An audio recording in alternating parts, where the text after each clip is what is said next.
할렐루야. 네. 네, 오늘 우리는 사도행전 15장 1절부터 11절의 말씀을 본문으로 해서 예수님의 은혜의 선물 구원이라는 제목의 말씀으로 함께 은혜를 나누고자 합니다. 오늘 말씀 제목이 어떻게 된다고요? 예수님의 은혜의 선물 구원. 선물엔 여러 종류가 있어요. 예, 예수님이 주시는 선물도 많습니다. 근데 그 선물들 가운데 은혜가 가득한 은혜로서 주시는 선물이 있다는 거예요. 은혜로 주시는 선물들 가운데 무엇이 가장 중요하고 클까? 바로 구원이다. 이 제목을 잘 기억하시면서 말씀을 집중할 때 하나님 놀라우신 은혜가 충만할 줄로 믿습니다. 우리가 오늘 본문으로 삼고 있는 사도행전 15장에는요, 초대교회 때부터 지금까지 또한 앞으로도 계속해서 던져지는 중요한 화두가 있습니다. 그건 뭐냐? 바로 구원에 대한 질문. 어떻게 구원을 받을 수 있을까요? 라는 거예요. 어떻게 구원? 안디옥 교회, 바울이 1차 선교 여행을 마치고 이제 안디옥 교회로 다시 돌아갔어요. 그곳에서 1차 선교 여행 때 있었던 그 모든 은혜로운 사건들을 다 간증하고 보고합니다. 그리고 그 교회 모든 제자들이, 믿음의 성도들이 함께 모여서 평화롭게 하나님의 은혜 가운데 지내고 있을 때, 그때 그 안디옥 교회에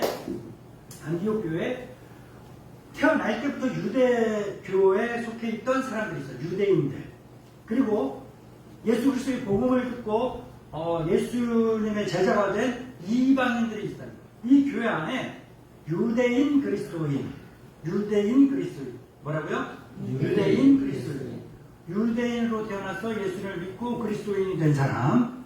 그 다음에 또 한 부류의 사람들이 누구라고요? 이방인 그리스도인. 뭐라고요? 이방인 그리스도인.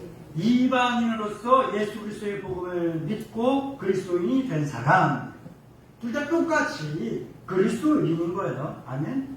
그런데 한쪽은 유대인 그리스도인들은 모세로부터 시작된 하나님의 율법, 말씀을 전통하고 계승한 사람. 그래서 이들이 중요하게 여기는 것들 가운데 한 가지가 뭐냐면 할례. 뭐라고요? 할례가 있다. 남자의 몸에 할례의 표시가 있다라는 건 뭐예요? 그 표시를 보면서 나는 하나님께 선택받은 백성이다 라는 그러한 신분에 대한 자의식을 뚜렷하게 가질 수 있는 것이고, 또 한 가지는 뭐예요? 나는 하나님의 선택받은 백성으로서 모세로부터 하나님께서 우리에게 전해주신 무엇이 있다는 거예요? 율법이 있다는 거예요. 뭐라고요? 율법의 백성이요 언약의 백성이다 라는 그런 자부심이 있는 겁니다. 그리고 또 할례가 있다라는 것은 뭐예요? 이 율법을 내가 죽을 때까지 평생 동안 잘 지키고 순종하겠습니다 라는 순종의 서약에 대한 표시예요. 그래서 이 할례, 이게 굉장히 중요한 겁니다. 그런데 1절에서 바로 그 내용들이 나오고 있잖아요. 근데 이 가르침, 이 할례를 중심으로 한 율법의 가르침이 우리 그리스도의 교회, 기독교회의 큰 변론, 다툼, 논쟁의 화두가 되었던 겁니다. 뭐예요? 어떻게 해야 구원받을 수 있느냐라는 거예요. 어떻게 해야 구원받을 수 있느냐? 할례 받아야 구원받을 수 있다. 아니다. 믿음으로만도 충분하다. 이 질문은 과거에서부터 지금까지, 그리고 모든 사람들이 태어나서 죽을 때까지 살아가면서 왠지 모를 공허함과 외로움과 불안함과 이런 모든 안 좋은 느낌들을 가지게 될 때 그 기저에 깔려있는 것이 뭐예요? 구원에 대한 갈급함과 갈망이라는 거예요. 예수를 믿나 믿지 않나, 복음을 들었으나 들었느냐 못 들었느냐, 이걸 떠나서 태어나는 모든 사람들은 구원에 대한 갈급함이 있다라는 거예요. 왜 그럴까요? 제가 가장 자주 하는 이야기죠. 하나님이 그렇게 만드셨어요. 왜? 하나님이 그렇게 만드신 이유는 뭐예요? 그 불안함, 그 무서움, 그 외로움, 그 적막한 이 모든 것들을 통하여서 누구를 찾으라고?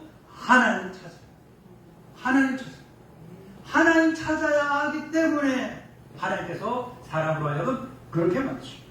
어느 날 나 혼자 잘 먹고 잘 살아가다가 어느 날 갑자기 나 홀로 있는데 아는 수많은 사람들 군중 가운데 속해 있는데 갑자기 이유 없이 뜬금없이 나에게 불안함이 갑자기 엄습해 올 때가 있어요. 많은 사람들과 먹고 마시고 웃고 떠들고 있는데 갑자기 그 웃음이 의미 없어지는, 갑자기 웃음이 사라지는, 즐거움과 재미가 갑자기 뚝 떨어지는 그러한 순간들이 있습니다. 그건 뭐예요? 하나님 강력하게 날 부르고 계신 거예요. 강력하게 날 부르고 계신 거예요. 왜? 하나님 찾으라고. 하나님 찾는 거. 사람이 하나님 찾아서 하나님께 가까이 가는 게 뭐예요? 구원받으라고 하나님께서 우리를 부르시는 거예요. 오늘 이 시간 우리가 갈 말씀을 쭉 집중해서 나아갈 텐데 이때 구원은 과연 어떻게 받게 될 것인가. 네, 그래서 집중하면서 하나님 말씀을 은혜를 받기를 바랍니다. 자, 그 구원을 받으려면 이 안디옥 교회에 두 부류의 그리스도인이 있다고 그랬어요. 처음은 뭐라고요? 유대인 그리스도인, 그 다음에 이방인 그리스도인들이 한 교회에 모여 있었어요. 그러면 오늘 1절에서 화두가 되어지는 논쟁의 거리가 되었던 거 뭐예요? 율법. 할례를 받아야 된다. 구원받으려면 할례 받아야 된다. 그럼 이거부터 한번 짚고 넘어갑시다. 할례는, 율법으로 구원을 받을 수 있냐? 분명하게 우리 기독교인들은 분명하게 믿고 사람들에게 가르쳐야 하는 것이 뭐냐? 율법의 행위는 구원을 받을 수 없다는 거예요. 아멘? 율법의 행위는 구원받을 수 있다, 없다? 없다. 그렇다면 율법의 행위는 뭘 할 수 있을까요? 율법의 능력은 무엇일까요? 구원받으려는 시도다. 율법의 행위는 구원을 받기 위해 몸부림치는 방법이라는 거예요. 공부 잘하고 싶잖아요? 그럼 공부를 해야 되잖아요. 시험을 봤어요. 성적이 내가 원하는 점수에 미치지 못할지라도 내가 열심히 공부를 했어. 이게 바로 율법의 행위예요. 결과는 미치지 못했지만, 얻지 못했지만 그 과정이야. 구원받기 위해서 몸부림칠 수 있는 여러 가지 방법들 가운데 한 가지가 율법이에요. 그러나 분명한 건 다시 한번 말씀드립니다. 율법 또한 율법의 행위로는 구원받을 수가 없습니다. 아멘. 자, 우리 본문을 읽어볼게요. 사도행전 15장 1절부터 5절입니다. 시작. 어떤 사람들이 내려와서 형제들을 가르치되 너희가 모세의 법대로 할례를 받지 아니하면 능히 구원을 받지 못하리라 하니 바울 및 바나바와 그들 사이에 성적이 아니한 각종의 분란이 일어난지라. 형제들이 이 문제에 대하여 바울과 바나바와 및 그 중에 몇 사람을 예루살렘에 있는 사도와 장로들에게 보내기로 작정하니라. 그들이 교회의 전송을 받고 베리게와 사마리아로 다니며 이방인들이 쉽게 돌아온 일을 말하여 형제들을 다 크게 기뻐해하더라. 예루살렘에 이르러 교회와 사도와 장로들에게 영접을 받고 하나님이 자기들과 함께 계셔 행하신 모든 일을 말하며 다윗의 발 중에 어떤 믿는 사람들이 일어나 말하되 이방인에게 할례를 행하고 모세의 율법을 지키라 명하는 것이 마땅하다 하리라. 아멘. 초대교회가 부흥합니다. 부흥하고 이방인들이 예수 그리스도의 복음을 듣고 믿음의 공동체 안으로 들어옵니다. 그리고 유대 출신 그리스도인들과 이방인 출신 그리스도인들 사이에 큰 혼란이 일어납니다. 왜요? 유대인 그리스도인들은 수천 년 동안 지켜온 율법과 할례라는 전통을 구원의 필수 조건으로 해요. 유대인들은요, 율법과 할례를 구원받기 위한 필수 조건으로 여겼다는 거예요. 누가? 유대인들이. 그리스도인이 아니에요. 유대인들, 유대교인들. 그 사람들은 율법과 할례를 구원받기 위한 필수 조건을 여기는 거예요. 그런데 그리스도인들, 교회 다니는 사람들에게 율법을 지켜야 됩니다. 할례를 받아야 됩니다. 그래야 구원받을 수 있습니다. 이렇게 이야기하는 사람은 가짜. 믿음은 나중에 나오겠지만 답도 말씀드리면 구원은 믿음으로. 아멘? 아멘. 믿음. 유대인들은 수천 년 동안 자기들이 지켜왔던 율법도 있고 행해왔던 할례가 있는 거예요. 그게 구원의 필수 조건이에요. 1절에서 유대로부터 온 사람들이 바로 이러한 배경 속에서 할례 받지 않은 이 교회에 이방인들이 있는데 할례를 안 받은 거예요. 할례를 안 받았다는 것은 율법을 모르고 안 지킨다는 거잖아요. 안 지킨다는 거예요. 그러니까 그 사람들하고 같이 있을 수가 없는 노릇이 되는 거예요. 없는 노릇이. 그래서 너희들 이방인들이 우리와 함께 그리스도인의 공동체에 들어오려면 우리가 행하고 있는 지키고 있는 율법을 너희도 배우고 우리가 지키는 행하는 그 할례도 너희가 지켜야 된다라고 강조하고 강요한 그들에게 할례는 하나님 백성에 대한 언약의 증표요. 아까 말씀드렸듯이 율법을 모두 지키며 살겠습니다 라는 순종과 서약의 증표가 되는 것이 할례이기 때문에 그래서 그들의 유대인 그리스도인들에게는 그들이 갖고 있는 생각은 뭐예요? 구원을 받기 위해서는 믿음만으로는 부족하고 율법의 행위가 믿음에 더해져야 구원이 완성된다라고 믿고 있던 것들이 유대인 그리스도인. 뭐라고요? 유대인 그리스도인들의 구원의 완성은 뭐예요? 믿음에 뭐가 더해져야 돼요? 율법의 행위가 더해져야 된다는 거예요. 자, 유대교회에서 유대교의 그 색깔, 그 습성을 버리지 못한 사람들인 거예요. 자, 그러나 성경은 인간의 행위로는 결코 구원을 받을 수 없다라고 분명히 말합니다. 인간의 행위로 구원받을 수가 있어요? 없어요? 없어요. 있어요? 없어요?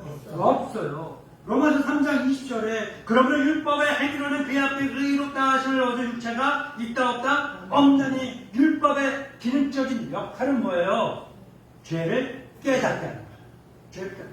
자, 우리 수정이 학생이 길을 가는데 횡단보도가 있고 신호등이 빨간색인데 내가 그냥 건너가고 싶어. 차도 없어. 그래서 건너가요. 잘못된 거예요? 잘 된 거예요? 잘못된 거죠. 왜 당당하게 말을 못해? 왜 잘못된 거라고 당당하게 말을 못해요? 그런 찔림이 있죠. 예. 자, 근데 왜 잘못된 거라고 이야기를 해요? 법이라는 걸 어떻게 알아요? 그럼 그 규정이라는 정했다는 걸 어떻게 알아요? 배웠지 않아요, 우리가 그렇게. 길을 건널 때는 횡단보도에서 건너야 되고 신호등에 있는 횡단보도에서는 빨간불일 땐 건너면 안 되고 초록불일 때 건너야 돼. 그냥 건너더라도 초록불이라 할지라도 좌우를 오른쪽 왼쪽을 잘 살펴보고 안전하게 건너야 돼 라고 우리가 그렇게 배웠잖아요. 그래 배워서 그것이 우리에게 율법이 된 거예요. 우리에게 규정이 된 거예요. 우리에게 규칙이 된 거예요. 우리의 삶의 법이 된 거예요. 그러니까 우리가 차가 아무도 없어. 빨간불이야. 그러면 뭐야? 건너가도 괜찮은데 되는 거예요. 안 다치니까 사고가 안 나니까. 그런데 우리가 스스로 정한 율법에 우리가 스스로 정한 법에는 뭐야? 저촉되는 거야. 위배되는 거야. 그러니까 뭐야?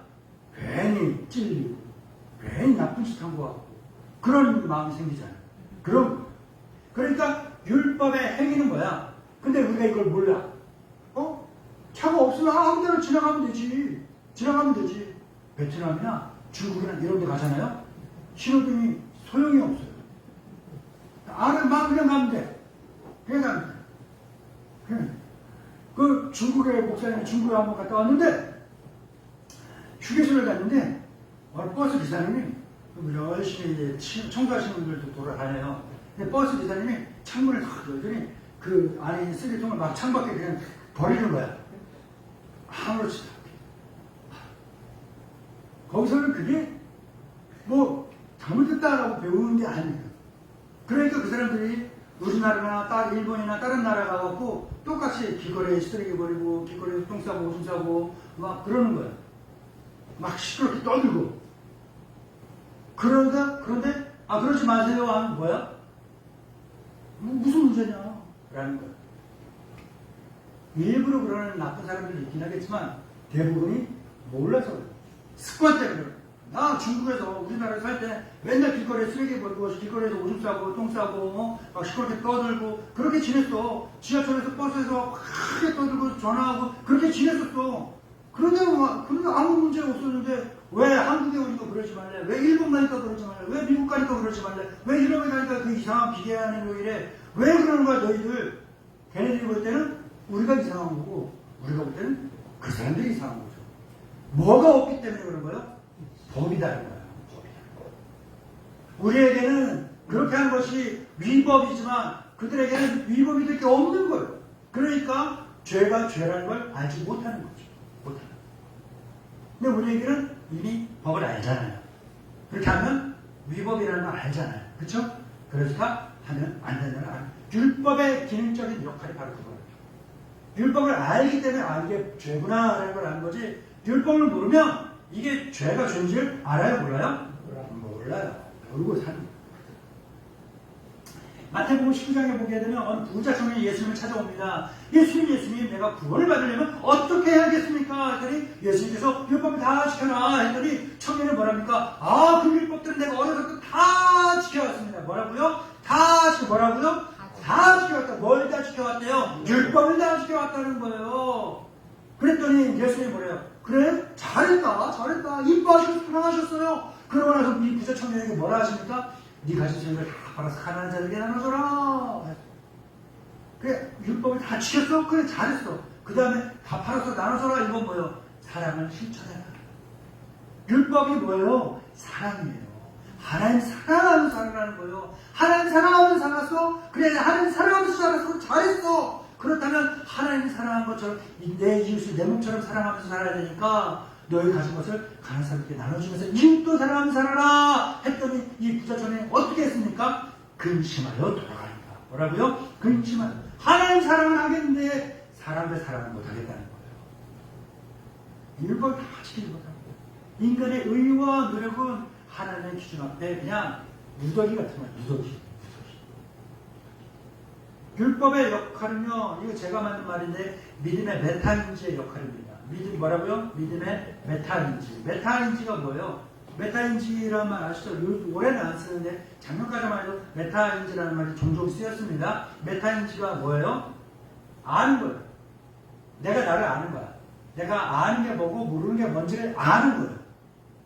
학교에서, 저 학교 다닐 때, 초등학교, 중학교, 고등학교 때, 선생님이 수업 끝날 때쯤 되면, 수업 딱 환수하고 다 끝나고 책 딱 접으면서 항상 선생님이 이렇게 말씀하시는 게 있어요. 학생들에게 뭐예요? 질문 있으면 해봐. 질문을 하나도 못해. 왜? 모르거든.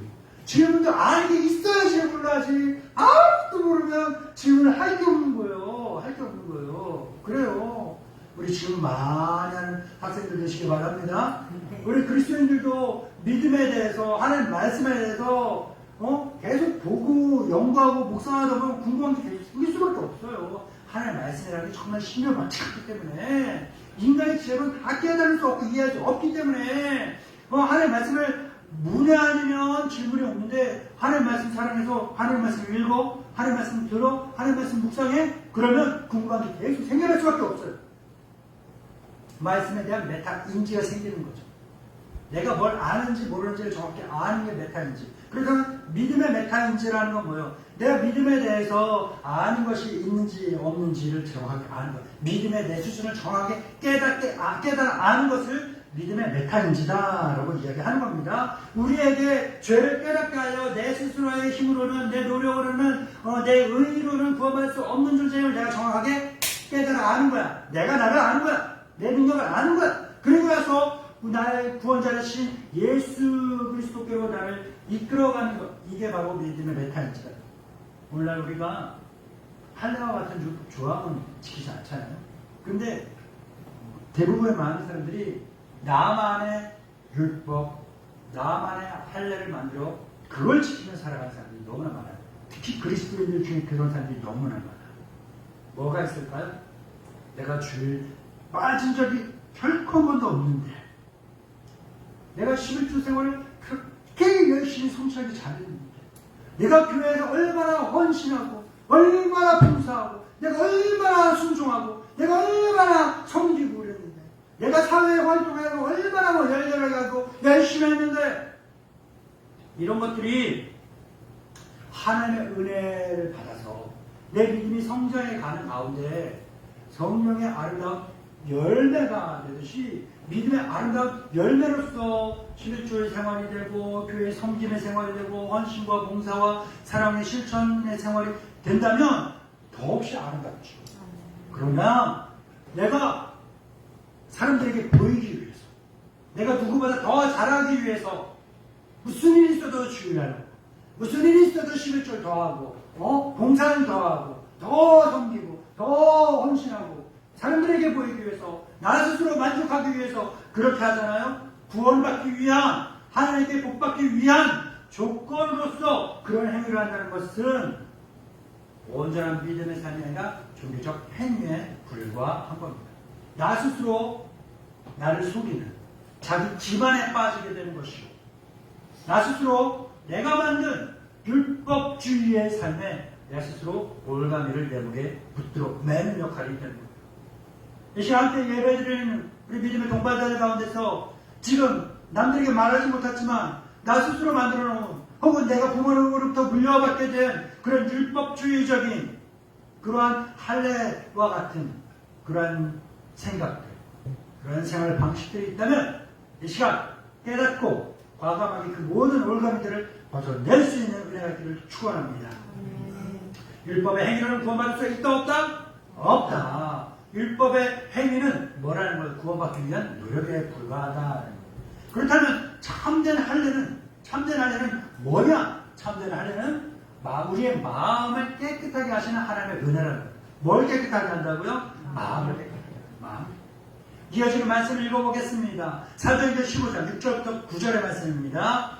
시작. 사도와 성도들이 이를 은혜하러 보여 많은 사람이 있으되 베드로가 이르되 말하되 형제들아 너희도 알거니와 하나님이 이방인들로 내 입에서 복음의 말씀을 들어 믿게 하시려고 오래전부터 너희 가운데서 나를 택하시고 또 하나님은 하나님이 우리의 때와 같이 그들에게도 성령을 주어 지원하시고 믿음으로 그들의 마음을 깨끗이 하사 그들이나 우리나 차별하지 아니하셨느니라.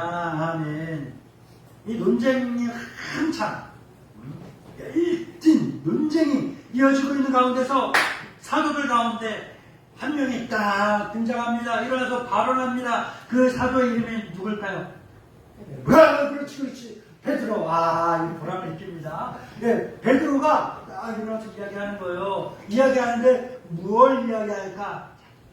뭐라고요? 자기 경험. 그렇지. 자기 경험을 이야기하는 거예요. 무슨 경험이냐? 욥바에 머물 때, 베드로가 욥바에 머물 때 무두장이 시몬의 집에 거할 때 어느 날 오후에 기도하고 있는데 배가 고파. 하나님께서 기도하고 있는 베드로에게 환상을 보여주시고, 그게 무슨 환상이야? 하늘에서 포장된 보자기가 내려오더니 귀가 탁 풀리는데 온갖 더럽고 흉하고 혐오스러운 진흙이 있는 하나님께서 베드로에게 이러고 있는 베드로에게 하나님께서 뭐라고 하신 거예요? 베드로야 배고프지? 네 배고파요. 지금 눈에 보이는 저 짐승을 잡아먹어라. 하나님 내가 지금까지 태어나면서 하나님 말씀 율법을 지키려고 저렇게 더럽고 혐오스러운 것들, 부정한 것들 가까이 할 적도 없고 쳐다본 적도 없는데 내가 결코 그것을 먹을 수 없나이다. 다 올라가. 다시 딱 내려오더니 하나님 말씀하신 거야.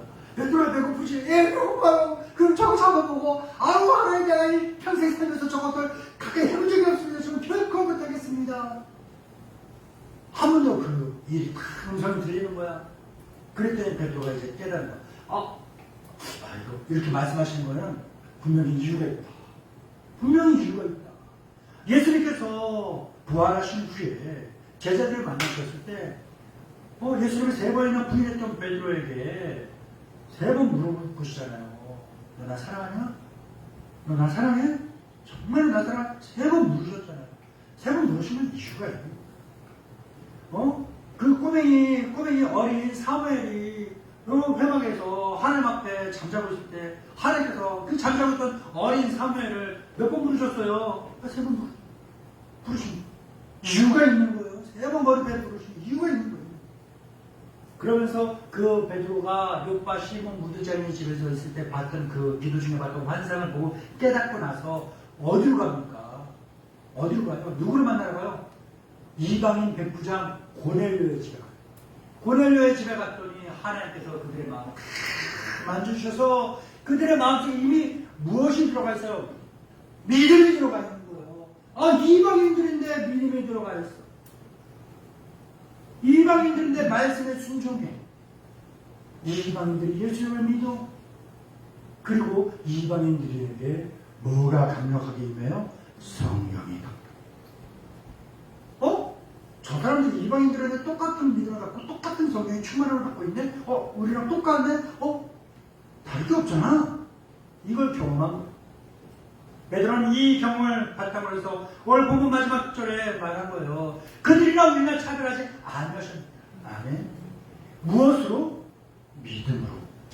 그들의 마음을 깨끗하게 하사 그들이나 우리나 하나님이 차별하지 않으셨다. 구원의 핵심은요, 하늘과 같은 외적인 정결 예식에 있는 것이 아닙니다. 구원의 핵심은요, 하나님께서 우리의 내면을, 우리의 마음을 깨끗하게 하시는 거예요. 그래서 우리 나사렛 교회에서는 이 하나님께서 우리의 내면을 깨끗하게 하시는 걸 뭐라고 그래요? 성결. 깨끗. 내면만 깨끗한 게 아니라 뭐까지 깨끗해지는 거예요? 내면이 깨끗하니 우리의 생활도 깨끗해지는 걸 뭐라고 그러는 거예요? 성결하다. 성결하다. 인간의 힘으로는 죄로 더러워진 내 마음을 깨끗하게 할 수가 없어요. 오직 예수 그리스도를 구주로 믿게 될 때 하나님께서 그 믿음을 보시고 우리의 마음을 깨끗하게 해주신다. 이것을 장로교에서는 4글자의 교리로 뭐라고 그럴까요? 이신칭의. 뭐라고요? 이신칭의라는 건 뭔 말이에요? 믿음으로 의롭다라고 인정받게 된다라는 이신칭의 교리의 진수가 바로 이것입니다. 그거는 우리의 노력에 대한 보상이 아니에요. 잘했다고 성적 올랐다고 선물을 받으면 그건 노력한 거에 대한 보상이죠. 그런데 구원은 내가 뭐 했다고 해서 공부했다고 힘을 키웠다고 키가 컸다고 체중이 늘었다고 혹은 체중이 줄었다고 받게 되는 보상이 아니에요. 값없이 우리에게 주신 전적인 하나님의 은혜이다. 삭개오 아시나요? 삭개오?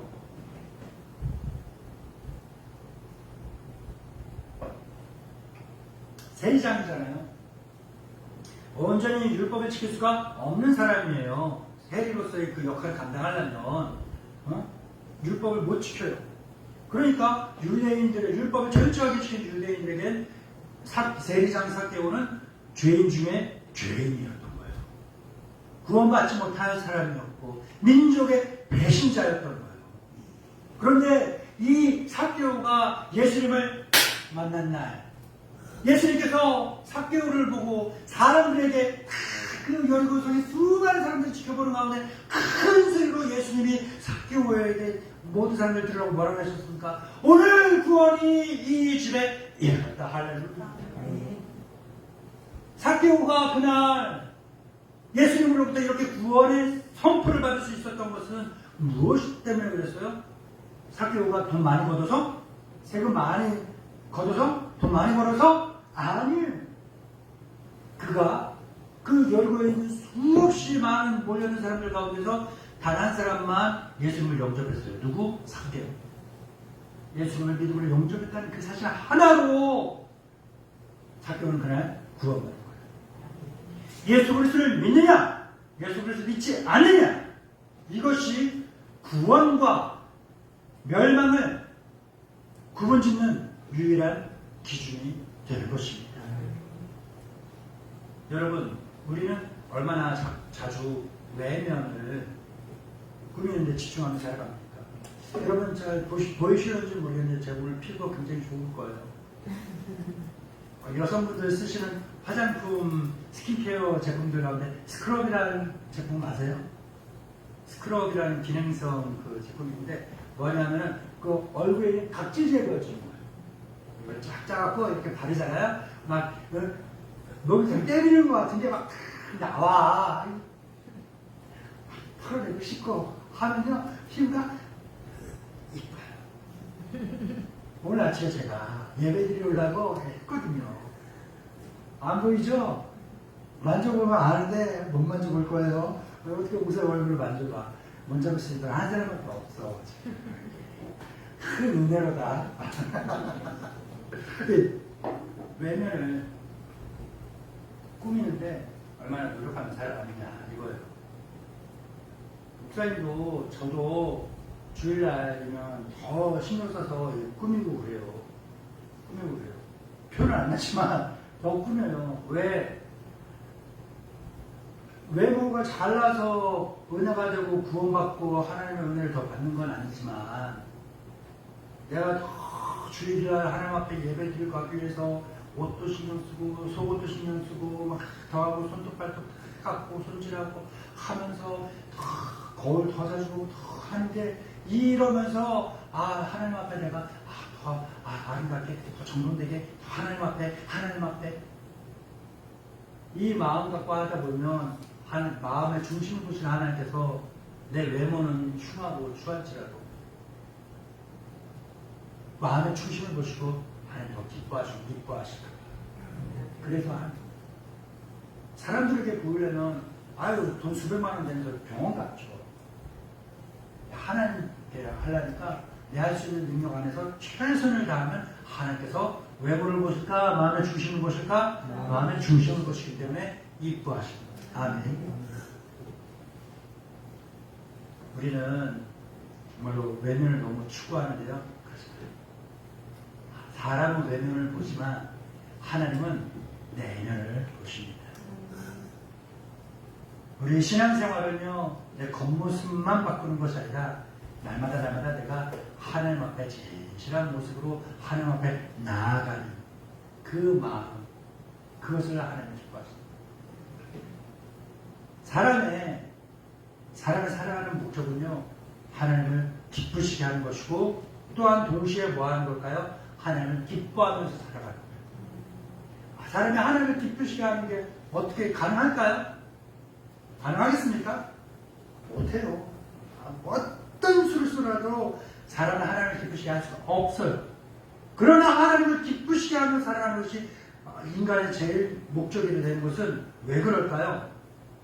어떻게 하면 내가 하나님을 기쁘시게 할 수 있을까 하는 이 고민, 이 노력, 이것이 하나님을 기쁘게 하는 거예요.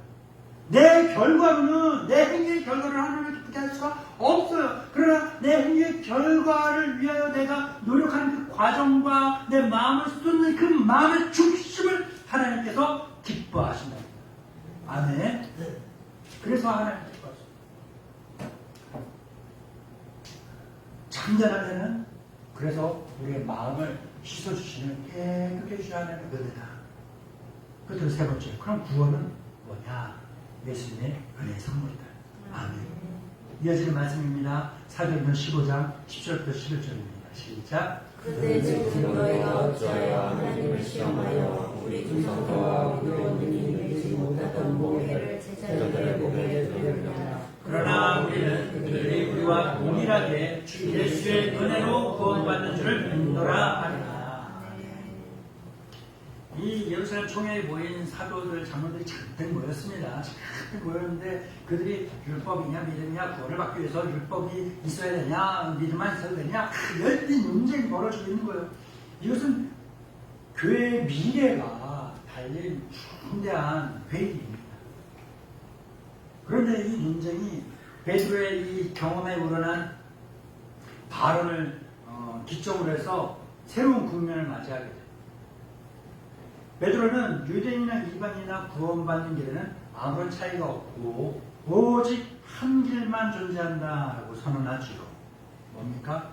율법의 무거운 멍에를 무거운 짐을 우리도 못 졌는데 이거를 한 번도 접은 적이 없던 이방인들에게 이 무거운 걸 접어라! 던지면 질 수 있어요? 없어요? 없어요. 우리 수정민 학생 수정학생 목사님 이뻐하는 거 알죠?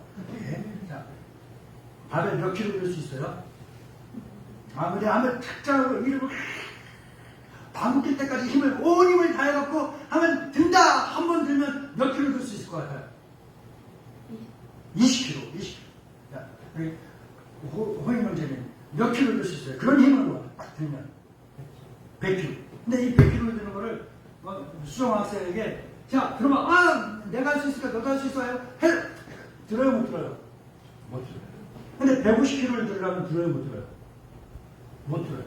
근데 160kg를 들면 이번 대회에서 1등 할 수 있어요. 근데 150kg를 들어요, 못 들어요? 못 들어요. 이걸 하면 1등 할 수 있다는 걸 알고 있음에도 불구하고 못 들어. 근데 내도 못하는 거를 20kg 겨우 드는 사람에게 들어라! 라고 하면 돼요, 안 돼요? 안 되는 거예요. 이 얘기인 거예요, 이 얘기. 율법 지키면 하나님께 더 가까이 갈 수 있다는 걸 알지. 아는데 우리가 수백 년 동안 우리 조상들부터 이것을 100% 다 지킨 사람이 있었냐, 없었냐? 있었어, 없었어? 없었잖아.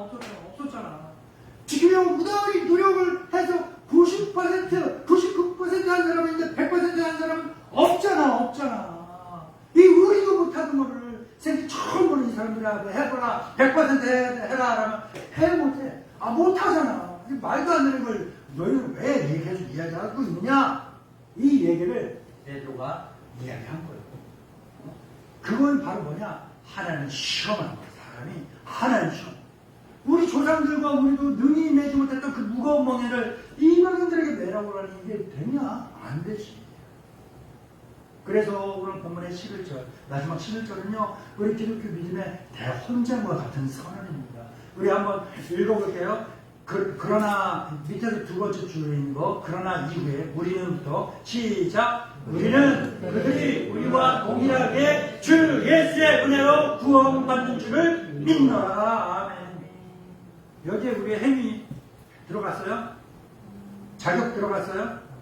돈이 얼마나 있냐, 없냐? 얼마나 배웠냐? 얼마나 잘생겼냐, 못생겼냐? 이런 거 들어가 있어요? 없어요. 다 이런 방법, 언급이 없습니다. 구원의 근거는 오로지 뭐예요? 주 예수의 무엇? 은혜. 주 예수의 은혜로 우리가 구원받았다. 율법을 중심으로 살았던 그 옛길. 이제는 예수 그리스도를 중심으로 살아가는 새로운 길. 차이가 바로 여기에 있는 겁니다.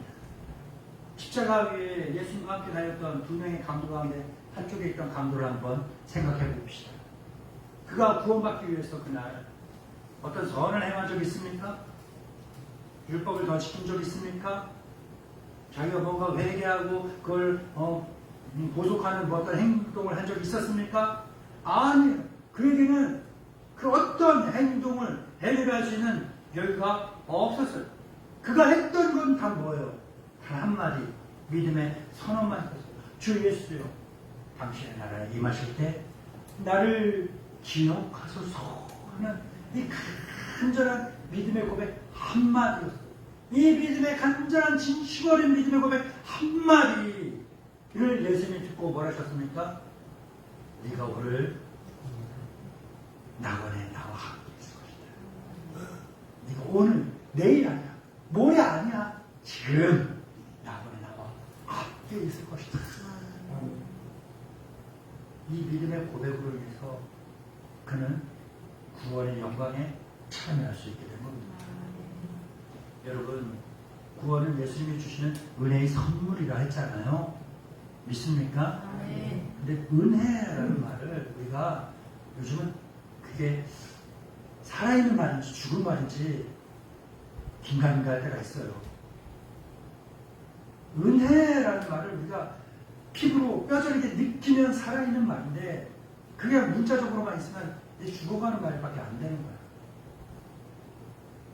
은혜라는 말이 너무 크게 빠져버려갖고 이 시대에는 그 생명력을 잃어버린 것 같은 안타까움이 있습니다. 은혜는 뭘까요? 은혜 받을 자격이 없는 사람에게 하나님이 거저 주시는 선물이에요.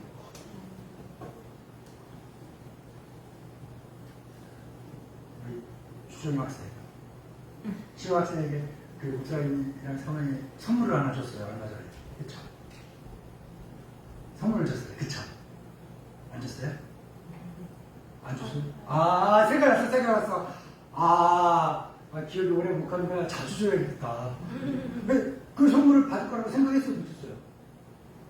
기대했어요? 못했어요? 당연히 나에게 주실 거야. 생각했어요? 못했어요. 그런데 갑자기 나에게 주었어. 좋았어요? 안 좋았어요? 좋았어요. 깜짝 놀랐죠? 이게 은혜예요. 받을 자격이 없고 기대도 못했던 나에게 하나님께서 거저주시는 선물이 있다는 거예요. 이게 바로 은혜라는 겁니다. 그러니까 우리가 어떻게 살아가야 될까요? 우리는 어떻게 살아야 될까요? 구원받기 위해서 내가 무엇을 해야 할까? 무엇을 해야 할까? 그걸 고민하면서 살 것이 아니라 하나님이 나에게 베푸신 그 구원의 은혜를 날마다 기억하면서 무엇하며 살아야 될까요? 감사하면서 살아야 된다. 뭐라고요? 감사하면서 살아야 한다. 이 은혜가 우리 모두에게 있기를 축원합니다. 사랑하는 믿음의 동반자 여러분, 이제 말씀을 마무리합니다. 우리의 구원은 어디에 기초하고 있습니까? 내 열심, 내 노력 아니에요. 오늘 말씀 단호하게 우리에게 이야기했습니다. 우리의 귀한 구원은 우리의 어떠한 노력에 달려있는 것이 아니다. 나를 위해 십자가 주신 예수 그리스도의 은혜에 달려있다. 이 은혜를 믿음으로 받아들일 때 하나님은 우리의 마음을 깨끗하게 하시고 우리에게 영생을 선물로 주십니다. 이 변치 않는 영원한 구원의 진리를 위해 서서 날마다 주님의 은혜를 찬양하고 감사하며 살아갈 수 있는 저와 여러분, 우리 모두가 되기를 주님의 이름으로 진심으로 축복하며 기도하겠습니다. 너희는 그 은혜에 의하여 믿음으로 말미암아 구원을 받았으니 이것은 너희에게서 나는 것이 아니요 하나님의 선물이라. 행위에서 나는 것이 아니니 이는 누구든지 자랑하지 못하게 함이라. 사랑과 은혜의 주님, 우리의 행위와 공로가 아닌 오직 주 예수 그리스도의 은혜로 우리를 구원하여 주심에 감사드립니다. 혹여 우리 마음속에 남아있는 율법주의적인 생각과 교만을 내려놓고 날마다 값없이 주시는 그 놀라운 사랑에 감사하며 살게 하옵소서. 이제는 구원의 진이 아닌 구원의 기쁨을 안고 이 은혜의 복음을 담대히 전하는 증인의 삶을 살도록 우리를 인도하여 주옵소서. 예수님의 이름으로 기도드립니다. 아멘.